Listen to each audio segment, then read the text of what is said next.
So today, we're at this great community on Panama City Beach called Breakfast Point. It's perfectly located right on Back Beach Road, and you can get anywhere in just minutes. Tell us about it, Britt. So central location, absolutely. Breakfast Point homes don't come available very often, so they're often snagged pretty quickly. This is a 4-bedroom, 2-bath home, little over 2,200 square feet, so just the right amount of size. Screened in lanai. Nice perfect for Florida living. Yes. Yeah. Nice 2-car garage. You've got a playground in the community. You've got Breakfast Point Academy nearby, a very popular school. So close to Publix and shopping that your needs for every day. I was just about to say that. Every Floridian knows where their Publix is.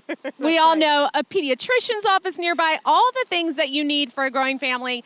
You've got to check out this 4.2 over at Breakfast Point, and it is priced to sell under $415. Yes. You can't beat it. If you want to check out this home, give us a call. We'd love to show it to you.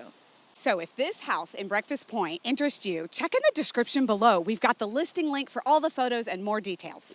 You don't want to miss out on Panama City Beach properties like these. Make sure you follow us on our channel, thebeachshow.com. Hit subscribe, ring that bell.